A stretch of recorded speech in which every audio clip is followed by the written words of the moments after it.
Welcome to the Bleep Bulimia podcast with guest Alison Rothman, founder of Embody Life and holistic empowerment coach. Hi, everyone. I'm Lori Ann. I am the host of Bleep Bulimia, and I'm very pleased today to have Alison Rothman. She's the founder of Embody Life and a holistic empowerment coach. Thank you so much for being here with us today. Thank you so much for having me. It's an honor. So I just wanted to ask a little bit about you. How did you become the founder of this Embodied Life and the holistic empowerment coach? I just love that title, by the way. So, I had a eating disorder and subsequent depression, et cetera, throughout the majority of my life. And when I was in my early 20s, I'm now almost 50, I hit rock bottom and went into a holistic residential treatment center for eating disorder recovery. And that really, that completely changed the trajectory of my life, obviously, but really opened me up to the realm of holistic wellness and how to use all these different holistic practices to heal from a deeply embodied, sustainable way. So, my healing journey has been very much about eating disorder recovery, and I am, over 20 years of recovery under my belt. And I have found, in my work that the holistic approach is essential in creating that healing. So embodied life came from my belief that life is the greatest platform for our growth, for our evolution, for our healing. And, I don't say this lightly, I've had a lot of trauma, but using our life situations in a way to really embody who we are and to really show up for our lives, these lives that we've been given. So, that's kind of a roundabout way of kind of bridging them together. But back at this holistic treatment center is really when, I was already a yoga practitioner and a meditator, and I was a dancer, but I got all these different aspects of the holistic path that really propelled me into this place of healing that I truly don't know if I could have gotten from other approaches. That's what worked for me. So, yeah. and this is what I like, is this is what this podcast is about. Mhm. I was a bulimia recovery coach for a while. I put that aside just because I actually preferred this. I prefer to find people in different ways to say, okay, listeners, this is an option for you. So in the holistic side, so I have to say I'm not, I know some of it. I took yoga. I was curious as to how like, what was the one thing that's bringing you to say, hey, wow, this is really helping me? Like, can you give us an example? Yeah. So, that's the thing. It's not one thing necessarily, but it was the combination. So, for example, in the treatment center, we had we had the body piece, of course. We had the movement, there was yoga, there was meditation, there was walking outside in nature, but there was also art therapy and group therapy and nutrition and herbal medicine and chanting and energy work and acupuncture and touch and creative expression, writing. It's to access ourselves from all these different angles. To me, is how we can really heal and be healed. I was questioned. I wrote this article about recovery, about addiction recovery. And, I was kind of called out by a addiction specialist because I said I am a recovered addict, which I feel as though I am a recovered addict.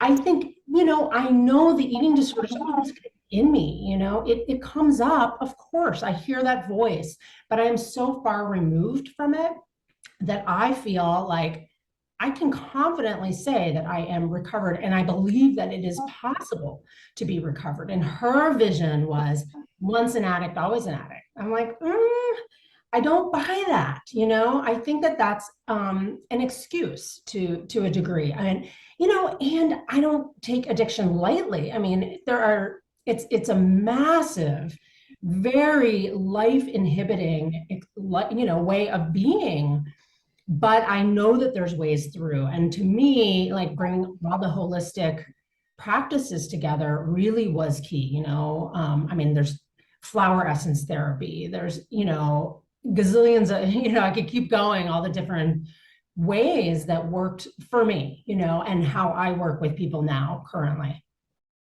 That's beautiful. I agree with you, recovered addict.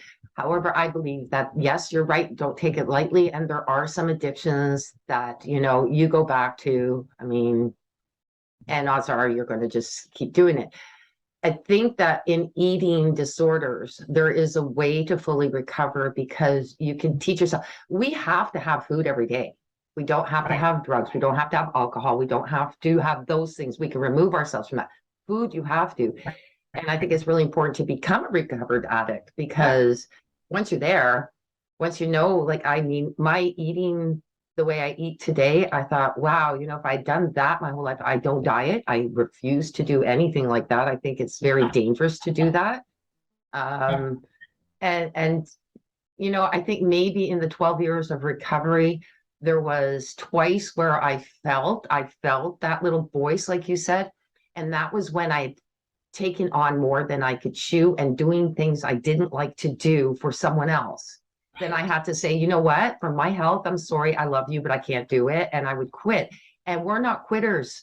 So it's the hardest thing to do is say, no, I'm not doing this. Totally. Totally. Right. Yeah. I always say that eating disorders are one of the hardest addictions to recover from because we have to eat. You can't just stop eating, right? Or you go to the other side. But I love that you brought that piece in of, to me, it's such a gauge now of when I am off center or when I have overextended myself or when something is not aligned. That's when I'm like, oh, I'm starting to reach for the food for some reason, and I'm like, oh, no, I'm not going there, so what do I need to shift in my life to come back into myself in a way that is in integrity and in alignment with what I need, right? So it's such a beautiful and rich path. I never thought I would say that, it was so painful for so many years, but it has really gifted me with this depth of connection with myself that I don't know if I could have attained if I had not gone through what I went through. Yeah, you're very, very right. And I like that. So it sounds like, I mean, this holistic healing, I like that because you're right. Like if I'm off with my values, but I didn't know my values. I didn't know my limitations back when I was having my eating disorder because I would just go and eat up all this stuff and then, purge it. I was purging, like eating what I didn't like and purging it, but it was still there on my desk. And I would be eating while I'm doing it because I can't stand doing it, but I liked eating. But then I didn't like the feeling after. It was now I know if I don't like doing something, don't force yourself to do it, say no. Yeah. Just say no. Absolutely. To me, it's such an opportunity to become deeply intimate with ourselves, and to, make peace with who we are in a way that, I just don't think a lot of people have this experience, if the choice is not to take a look at this. Because when we stop the behaviors, that's when all the stuff comes up, right? That's when we have to. Yeah. So, we can be scared of it. And naturally, I think, this is a whole big other subject that maybe we need another episode to talk about, but there is this correlation between, early sexual abuse and women who end up with eating disorders, trauma and eating disorders, of some sort. And so naturally, when we start to choose to turn towards ourselves, not the food, all this stuff starts bubbling up. So, I would just say make sure you have the support systems in place to deal with everything that is surfacing, right? Because not everybody's equipped to handle, these. I mean, I can share very personally, I was in treatment and, leading up to treatment, I was in therapy like 3 times a week trying to deal with this, I mean, I was like not well, and so I finally, surrendered and went to this treatment center, and it was like saving grace. But in the group therapy in particular, but also with the combination of everything else, it's like layers started surfacing because I couldn't engage in the behaviors, right? I had to show up, and I had a memory of some early sexual abuse that I had completely blocked out, and that to me was like, whoa, how can you forget, like completely forget something like that, So I just share that as, to humanize that, eating disorders don't just pop up out of nowhere. They are surfacing in our lives for a reason. And to actually have the courage, and it takes so much courage and compassion to really take a look at ourselves and to start to allow this eating disorder to release its grips on us is, a profound journey that we need support and guidance around. Absolutely. And that's interesting because I was speaking in another episode and I'm going, I had a really good childhood. I mean, there was like, so and I know that you're right. Like a lot of the people who I speak to who have an eating disorder, they've had trauma in their life as youth, whether it be sexual abuse or physical abuse or whatever. Mhm. So I just want to let our listeners know, but it doesn't necessarily mean that. For me, I don't know. I mean, I was a perfectionist. I wanted things, and then I wanted to make sure that my parents were always pleased with me, and then everybody else pleased with me. I think that's where mine came up from. Yeah. But then, there's little tiny traumas that can do it too, because I remember when my baby sister was born, all of a sudden I wasn't the baby of the family anymore. I was ignored and I felt like this, middle child that wasn't there. And Mhm. that could be a mini trauma For that sure. can grow into that you don't realize, right? So I'm sure that there's those things that come up, Yeah. Yeah, it doesn't have to right? be a whole big thing, right? Mm. But it is, I mean, little things. I mean, I know how my eating disorder started, and when I was 7 in 3rd grade, and our teachers Oh, decided to weigh us. Why she weighed us and put all our weights on a board, and I was by no means large, but I was tall, and I weighed 73 pounds, and that apparently was much heavier than my peers. And immediately I started to become aware of my body, and I started to question how I was feeding myself and what I was eating. And so at 7 years old, so in the grand scheme of things, this is not a huge traumatic experience, but it got in me, right? And so it can be, I mean, kids are mean in school. Like, who knows? Somebody makes a comment about, somebody's body, and it sticks with them, right? And they start to engage in the behavior. So, I mean, nobody really knows how these eating disorders appear, but why we choose the path that we do. But there's when we start to look at it, it's just a rich journey of self-inquiry and self-awareness. that's amazing. Okay, so I have to say that that's really bizarre because when I was 7, the same thing happened to me exactly. I'm 5'9", so I was always taller than the other kids. And I had my friends are all like, teeny weeny. So there they are, they're like, 30, 40, 50 pounds. I mean, not 30, but they were like 50 Yeah. pounds. And I'm like you. And they go, oh, you're fat. And they literally said that to me. And Wow. when I look back, and so from that point on, I felt like a large child. And I look back on the pictures of what I look like at 7, 8, 9, and I was anything but overweight. I was not skinny, Mhm. but I was definitely like I was slim, like Mhm. there, just like, and just quickly going to a wedding, and my sister looks at the scales and then what the charts are, and she goes, "Oh, you're 130. You should be 122. We're going to put you on a diet before my wedding." Oh my God. And I'm 16 years old, right? And that's where everything turned around on me because I'd never known a diet before in my life. I mean, I didn't feel great about myself because I was always around, because I was taller and all around little people. Yeah. But yeah, that was awful. And that's what that was spiraled into the thing. But yeah, It's I mean, crazy. 133, 5'9", I'm sorry, but That's that's, pretty darn like average, that's normal, you know. average. Yes, yes. I know, I just, Thank God they got rid of those charts or they actually revised them so that, I was down to 122 at one time and I was like, okay, weight, you could tell that Lorianne gained weight. Like that's not your weight. That's right, not your weight. right. Yeah, I don't know. It frustrates me that, especially I think people are more conscious now, at least I hope.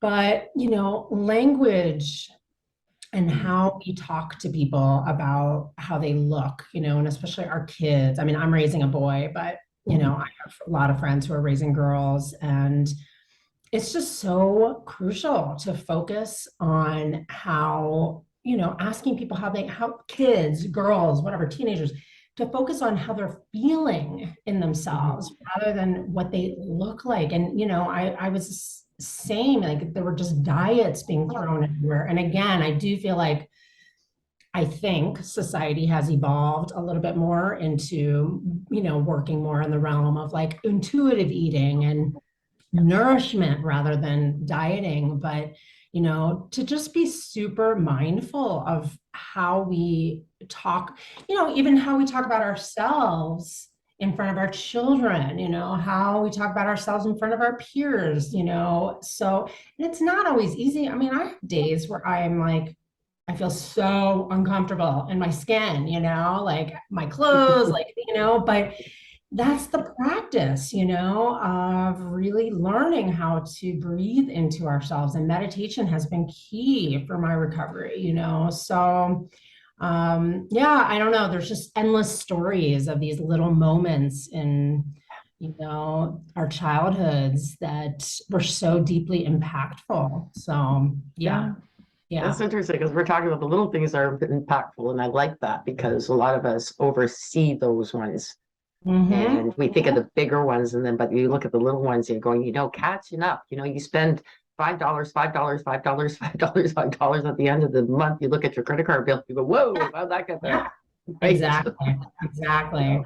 Exactly. Yeah. Well, I am so thrilled that you have been my guest. I just Yeah. want to make sure that you tell us about your embodied life, how people can find you. Do you have programs? I just want to know more about that. Thank you. Yeah, so I'm based in Boulder, Colorado, and I do see clients both in person and virtually. I call myself a coach, but I have a very strong background in body-centered therapies, so somatically based therapies. I've been immersed in this world for over 20 years and work with women and men. And it's not all just eating disorders, but really anything. A lot of women, especially in midlife, going through transition in this Yes. crazy world, a lot of trauma, addiction, etc. And I run a virtual women's circle that is actually, I'm not sure when this episode is going to launch, but I am relaunching the virtual circle in October, and it will be ongoing, but it's a 6-month commitment that, the women, it is for women. We meet every other week virtually, and the women do one-on-one sessions with me, and there's an online program that I created that they do kind of simultaneously. So it's just an opportunity to really take a deep dive into oneself in community. I also run a in-person, if anybody from Boulder is listening, in-person drop-in women's circle. And I run retreats, women's retreats. So those, I had to scale back with COVID, but I ran one in July, and I have another one coming up next July, and maybe something else in the meantime. But my website is embodymylife.com. And for anybody who's listening, you can use the code podcastlove for 10% off of anything. Beautiful. That's wonderful. And I am so glad that COVID has sort of, you can start feeling things.